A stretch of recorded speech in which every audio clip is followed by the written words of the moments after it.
Prólogo. Bem-vindo de volta, Ain-sama. Passaram-se 2 semanas desde a última vez que ele voltou ao seu escritório, mas as palavras que se seguiram enviaram um arrepio em seus ossos. O senhor gostaria de jantar? Um banho? Ou prefere, a mim? Por um momento, Ains imaginou ter visto vários corações cor-de-rosa saindo de trás de Albedo. Qual é o significado disto? Estou brincando de recém-casados, Ain-sama. Ouvi falar que este é o melhor modo de uma esposa receber seu marido depois que ele retorna de uma viagem de negócios com seu animal de estimação. O senhor gostou? Então foi por isso que ela não estava na superfície me esperando. Ains nunca teve esposa, muito menos namorada, mas quando ele estava prestes a responder friamente, quem se importa? Ele engoliu essas palavras. Ele tinha seu orgulho como homem a considerar e queria proteger sua imagem. Além disso, que tipo de resposta ela esperava quando perguntou: O senhor gostou? Apesar de sua falta de confiança, ele colocou uma atitude que parecia dizer: está tudo sob controle, e respondeu de uma forma que provavelmente não deveria causar muitos problemas. Foi uma recepção encantadora, Albedo.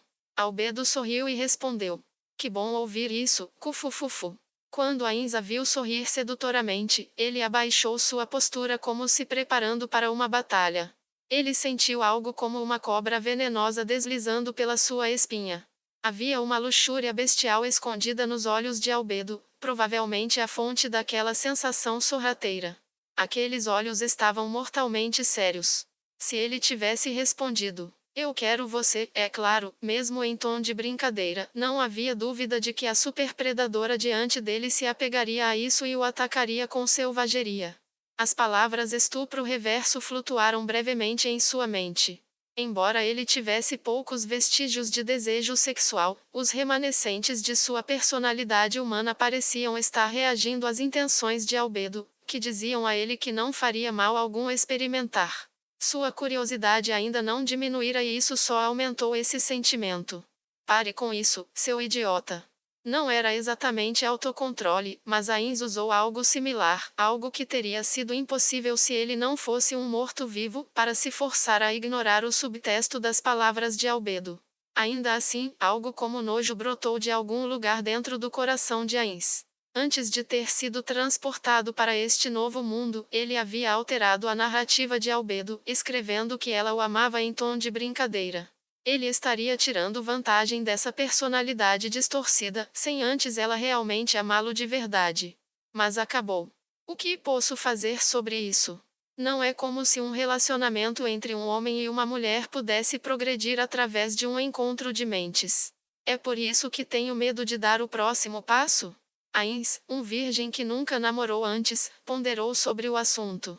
Ao mesmo tempo, outro pensamento veio à mente. Os NPCs feitos por seus antigos amigos podem ser considerados filhos deles. Como ele poderia manchar tais preciosos filhos e deixá-los continuar com suas mentes distorcidas? Idiota, agora não é hora de pensar esse tipo de coisa. Ah! O grito repentino de Albedo fez os pontos luminosos nos olhos de Ains brilharem. O que é Albedo? Aconteceu alguma coisa? Estou envergonhada. Eu ouvi dizer que uma esposa recém-casada deveria dar boas-vindas ao marido em casa, enquanto vestida com seu traje definitivo de batalha, um avental nu. Com isso, Albedo olhou para o vestido e seu rosto ficou ruborizado. Então ela respondeu: Se assim desejar, eu vou imediatamente. Sua voz era baixa, mas ele podia ouvir muito claramente. Ela furtivamente espreitava Ains enquanto continuava. Me trocar na sua frente, Ain-sama. Ah, sim. Blum. Na verdade, ouça, Albedo, já fez bastante gracinhas. É hora da reunião para troca de informações. Sim, eu entendo. Com alguma relutância, embora ele não tivesse certeza de onde exatamente a relutância se originava, Ain se forçou a ignorar as tentações de Albedo e se sentou em sua poltrona. Então, ele jogou 3 bolsas sobre a mesa. A seguir, ditou instruções para Albedo, que havia mudado de personalidade de uma recém-casada ansiosa para uma secretária eficiente. Este é o dinheiro que ganhei em Irrantel. Use-o nos experimentos. As 3 bolsas pareciam diferentes uma da outra. A maior delas parecia estar prestes a estourar, e estava cheia de peças de prata e cobre que Ainz ganhara durante seu tempo como aventureiro. Entendido. Vou ver se esses fundos podem ser usados para invocar monstros ou ativar os sistemas de defesa de Nazarick. Ótimo. Além disso, veja se podemos utilizá-las para criar itens, como pergaminhos e assim por diante. Os olhos de Ain se afastaram de Albedo, cuja cabeça estava profundamente abaixada. Então ele olhou de volta para as bolsas com uma expressão de devoção em seus olhos. As peças de ouro obtidas em Yggdrasil poderiam ser usadas para comprar itens mágicos, mas também poderiam ser usadas para taxas de manutenção da base de guilda. Por exemplo, elas poderiam ser usadas para invocar monstros acima do nível 30, que não reaparecem naturalmente, como catalisadoras para o uso de certas magias, criação de itens mágicos, ressuscitar NPCs mortos e assim por diante. Ele já havia verificado que as moedas de Yggdrasil poderiam ser usadas neste mundo. No entanto, ele não se certificou de que a moeda deste mundo também pudesse ser usada dentro de Nazarick. Ele estava particularmente curioso se as moedas de prata e cobre poderiam ser utilizadas, já que em Yggdrasil só havia moedas de ouro. Não seria exagero dizer que os resultados dessa experiência podem determinar o futuro de Nazarick. Se o dinheiro desse mundo pudesse ser usado da mesma maneira que as moedas de ouro de Yggdrasil, isso poderia afetar muito seus planos futuros. Afinal, isso mudaria dramaticamente a importância de ganhar dinheiro. De fato, sob certas circunstâncias, uma situação poderia surgir onde o ganho de grandes quantidades de moeda se tornasse essencial. Em contraste, se a moeda deste mundo não pudesse ser usada, então a riqueza dentro da tesouraria se tornaria um recurso insubstituível, e despesas desnecessárias teriam que ser minimizadas. Além disso, sobre a Clementine. Quando Ainz falou o nome do cadáver desaparecido, suas sobrancelhas inexistentes se enrugaram. Seu erro de julgamento resultou no desaparecimento da dita mulher, que sabia algumas coisas sobre ele. Não havia como saber se ela havia ressuscitado, ou mesmo se já tinha dado com a língua nos dentes. Um desconforto surgiu no coração de Ainz.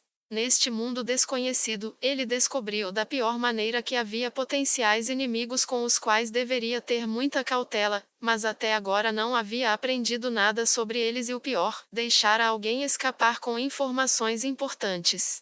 Se pelo menos chegasse aos ouvidos de algum dos meus amigos, caso estejam neste mundo, não posso ficar contando com a sorte. Eu preciso ter mais cuidado a partir de agora. De qualquer forma, o mais importante agora é decidir o que devo fazer em relação à minha identidade como Momon. Se alguém estivesse o perseguindo, eles iriam atrás de Momon. No entanto, Momon era seu trampolim para algo maior, seria uma pena descartá-lo. Ainda não havia chegado a hora de revelar que Ainz era Momon. Primeiro preciso observar mais o desenrolar da situação. Não importava o quanto ele pensasse, suas contemplações só o levaram a um beco sem saída. Portanto, ele decidiu deixar seus problemas de lado por enquanto e não pensar mais nisso. Não é má ideia pedir ao ator de Pandora para colocar uma das lâminas daquela mulher no triturador da tesouraria e ver o que acontece. Triturador? Foi só quando ouviu a voz de surpresa de Albedo que Ainz se lembrou do nome apropriado daquele item. É a caixa de câmbio. Alguém com habilidades do tipo comerciante pode obter melhores preços ao usá-la. Peça ao ator de Pandora para se transformar em Nearata-san e usar a habilidade dele. Depois de ver que Albedo assentiu em reconhecimento, Ainz desenrolou o pergaminho sobre a mesa. Preste atenção aqui, me esforcei para obter isto, é um mapa mundi que adquiri em Irrantel. Isso é meio, entendo. Ainz entendeu o porquê as sobrancelhas de Albedo se franziram levemente, pois os detalhes do mapa diante deles eram terrivelmente vagos. Eu entendo o porquê está desapontada. Afinal, este mapa cobre apenas uma pequena parte da região à nossa volta. A escala feita ao acaso e muitos pontos de referência também não foram registrados. Além disso, este mapa concentra-se nos países humanos, e há apenas uma nação demi-humana registrada. É um mapa grosseiro, sem dúvida, mas é improvável que encontremos algo melhor. Por exemplo, ele tinha ouvido falar sobre as tribos de centauros nas planícies, os assentamentos dos homens escorpião no deserto, o país dos anões nas montanhas e assim por diante. Mas ele soube de tudo isso conversando com o mestre da guilda do mago de Irrantel, e estes não foram registrados no mapa. Em outras palavras, este era um mapa para conveniência humana. Um mapa vago como este dificilmente seria confiável, mas ele teria que gastar muito dinheiro e tempo para obter um melhor. Isso foi o que o mestre da guilda do mago, Tel Hakesheer, disse a ele. O homem estava sempre favoravelmente disposto a Ainz, de modo que tal informação poderia ser considerada como certa. Além disso, ele sentiu nas palavras do outro homem que mesmo um mapa como este já era algo que exigia muito trabalho. Entendo. Então, ordenarei que o mapa seja duplicado e distribuído para cada guardião. Por favor, faça isso. Mas antes, explicarei brevemente o conteúdo do mapa. Ainz apontou para o centro do mapa. Era a região que tinha sido mais precisamente detalhada. Aqui é Irrantel, e esta região contém a grande tumba de Nazarick. Seu dedo se moveu para o nordeste, para os arredores de uma enorme floresta. Ele estava bastante confiante em seu conhecimento da área ao redor de Nazarick. Esta é a Cordilheira Azerlisiana, que marca a fronteira entre o Reino Restis e o Império Barut. A grande floresta ao redor da extremidade sul da cordilheira é a Grande Floresta de Tob. Há um grande lago aqui. O lago em questão tinha a forma de uma cabaça invertida e ficava entre o sopé ao sul das montanhas e a Grande Floresta de Tob. O dedo de Ainz apontou na ponta sul do lago. Há uma aldeia de Lizardmen aqui, nestas grandes terras úmidas. Depois de ver Albedo concordar com a cabeça, Ainz continuou. Agora vou lhe contar o que Tel Hakesheer me contou sobre os países vizinhos. Para o noroeste do reino é uma região delimitada por montanhas. Esta região é o Conselho Estadual de Argland, que é habitada por muitos demi-humanos. O que precisamos ter cautela são com seus conselheiros, dizem que são dragões. Aparentemente, há 5 deles, mas alguns dizem que são 7. Para o sudoeste do reino está a nação conhecida como o Reino Santo. Aparentemente, é cercado por todos os lados por uma alta muralha, indicado aproximadamente aqui no mapa, e é conhecido como a Grande Muralha. Este país fica atento contra muitas tribos demi-humanas que lutam frequentemente no deserto das redondezas, embora não seja indicado no mapa. Não é para onde o demiurgo foi? Isso mesmo. No outro extremo do deserto está a teocracia Slane, entidades das quais devemos ficar atentos. Isto aqui é uma fronteira nacional? Albedo traçou uma linha ao redor da região circundante com seu dedo branco lírio. Provavelmente. Mas sendo sincero, não adianta tentar estudar as fronteiras a partir deste mapa, ele é muito vago. Agora para o Império. Há muitas cidades-estados situadas a nordeste do Império, que formaram a aliança cidade-estado. Parece haver também uma cidade de demi-humanos. Para o sudeste do Império é uma região com vários pilares gigantescos de quartzo, bem como muitas cavernas. Aparentemente, existem tribos humanoides que domam o Ivernas. Quando Ainz ouviu a descrição do lugar, lembrou de Wulingyuan na província de Zhangjiajie, Hunan, mas os detalhes não eram claros. Então, eles são montadores de Wyvern? Em Yggdrasil, jogadores com mais de 35 níveis em profissões equestres podiam conjurar as feras mágicas conhecidas como Wyverns, que lhes servira de montarias. No entanto, não havia provas de que o mesmo fosse verdade também neste mundo. Possivelmente. Seguindo essa lógica, eles devem ser bastante fortes, mas mesmo assim, não são exatamente oponentes temíveis para a grande tumba de Nazarick. No entanto, a porção do mapa abaixo deles, a costa leste deste grande lago, não foi mapeada ainda. Ainz indicou uma das bordas externas do mapa. E eles dizem que aqui é chamado de Reino Dracônico. Dracônico? Sim. Um poderoso dragão fundou essa nação no passado e, aparentemente, sua realeza herdou a linhagem do sangue de dragão, mas se esses rumores são confiáveis, ainda não se sabe.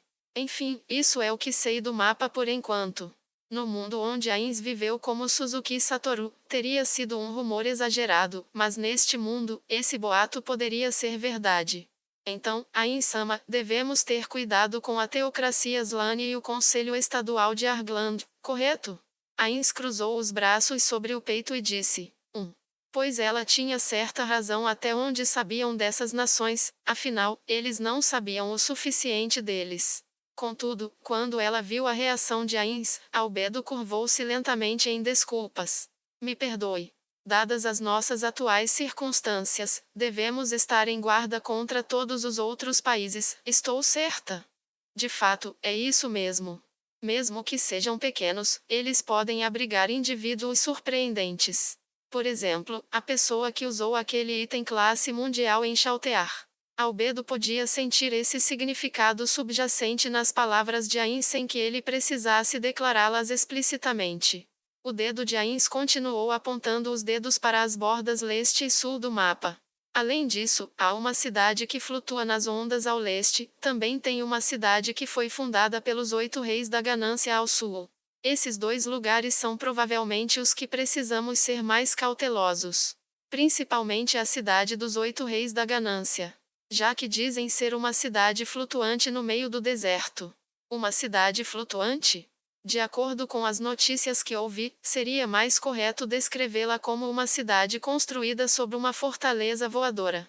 Eles dizem que a água flui interminavelmente da fortaleza para a cidade, e que a cidade em si é completamente cercada por uma barreira mágica e não se parece com nada nativo do deserto. Os olhos de Albedo ficaram frios e ela respondeu calmamente. Devemos despachar uma força tática de vassalos para realizar reconhecimento? Não vamos sair por aí pisando na cauda do tigre. Mesmo se o usuário do item de classe mundial tenha vindo de lá, é melhor tentar uma abordagem cordial até termos certeza do quão fortes são. Falando nisso, como anda a Chaltear? Fisicamente ela parece bem, mas... Vamos, diga logo. Até eu me sinto desconfortável com ela também. Ah! Sinto muitíssimo. Na verdade, o estado mental dela está um tanto inquietante. Efeitos posteriores do controle mental? Será que nem a morte pode apagar completamente os efeitos de um item de classe mundial? Não, não é isso. É mais como se ela ainda sentisse muita culpa por levantar a mão contra o Supremo, ela não consegue perdoar a si mesma por ter feito isso, Ains-sama. Por um momento, Ains não entendeu muito bem, mas então, tudo ficou claro quase que instantaneamente. Tinha sido culpa de Ains, não de Chaltear. Ele tinha dito a ela muitas vezes: perdoe a minha insolência de se opor a seus dizeres. Mas se me permite, Ains-sama. Ains acenou para Albedo, que tinha uma expressão séria no rosto. Eu sinto que seria melhor se ela fosse punida. O brilho vermelho nas orbitas de Ains diminuiu ligeiramente. Ele queria falar, mas fechou a boca sem emitir nenhum som. Isso porque a mulher à sua frente parecia ter algo mais a dizer. Recompensas e punições são lados da mesma moeda. Se o Senhor atribuir uma punição a Chaltear, isso eliminará a culpa em seu coração. Já que em contraste, ela está atualmente se sentindo culpada, pois não foi punida por suas ações. Ain sentiu que isso fazia muito sentido. De fato, era por causa das punições que as recompensas poderiam existir. Porém, definir até onde deveria punir e o quanto deveria perdoar, era algo que estava bem além de um mero assalariado como Ains. Em circunstâncias normais, ele deixaria o assunto de lado e simplesmente perdoaria Chaltear. Por outro lado, embora se sentisse mal só de pensar em punir Chaltear, às vezes era um mal necessário. Eu entendo. Eu darei Chaltear alguma punição, então. Aspas. Eu sinto que será melhor assim. Por favor, perdoe qualquer ofensa que eu tenha feito. Não entendi, como assim? Eu sempre aprecio tais sugestões. Eu sempre esperei que alguém fosse capaz de entregar uma opinião quando eu estiver em dúvidas. Albedo, o que você fez é muito apropriado para a sua posição como a supervisora guardiã da grande tumba de Nazarick. Muito obrigada. A beleza estonteante se curvou diante dele, suas bochechas estavam coradas e seus olhos úmidos. Sentindo-se um pouco desconfortável com a reação exagerada de Albedo, Ains acenou calmamente e respondeu: há algumas coisas que preciso lidar no momento. Cuide bem de Nazarick. Será um prazer. Por favor, deixe comigo. Eu cuidarei dos assuntos enquanto o senhor não estiver por perto, Ains-sama. Ele pensou ter ouvido algo como dentro das minhas capacidades de sua esposa, em algum lugar em meio de suas palavras, mas decidiu fingir que não tinha ouvido nada, porque ela ainda tinha mais a dizer. Tenha cuidado, Ain-sama. Quem controlou a Chaltear ainda pode estar nos vigiando. Uf. Essa foi a primeira vez que Ain esbufou em desgosto desde que entrou na sala. Se o inimigo atacar, eles podem não ser fáceis de lidar. Mas relaxe, Albedo. Como não tenho ideia do tipo de inimigo que estamos enfrentando, pretendo priorizar a retirada quando o encontrarmos, e também tenho vários escudos de carne preparados para tal circunstância. Ains lentamente levantou a cabeça para olhar para o teto e começou a visualizar os inimigos contra os quais ele precisaria se preparar. Havia o misterioso detentor daquele item World Class que provavelmente era seu inimigo e outros jogadores, cuja existência ainda não estava clara. Além disso, havia os vestígios de jogadores no passado. É claro que pode ser muito imprudente crer que todos são inimigos, mas isso garantiria que ele não os negligenciasse por acidente. Ele teve que assumir o pior cenário ao fazer seu planejamento. Antes de aprendermos mais detalhes sobre o inimigo, seria sensato agir o mais discreto possível. Só que talvez precisemos espalhar uma isca para atiçar o inimigo. Como está o progresso daquele plano no fronte? Albedo abaixou os olhos e só por essa reação Ains pôde adivinhar quais eram os resultados. Cocitus ainda não fez nenhum relatório, mas a Entoma indica que o plano ainda não excedeu nosso escopo de previsões. Eles já devem ter montado acampamento perto do objetivo e estão se preparando para fazer contato. Entendo. Bem, não foi o que eu esperava, mas o importante é o que podemos ganhar com isso. Seus dizeres me enchem de alívio. Tudo bem. Originalmente, planejei observar os desenvolvimentos a partir daqui, mas infelizmente, surgiram várias tarefas para o Momon completar, é algo que preciso ir pessoalmente. Mas eu gostaria de ver como foi a batalha. Faça-me o favor de gravar a batalha entre os Lizardmen e as forças da Grande Tumba de Nazarick.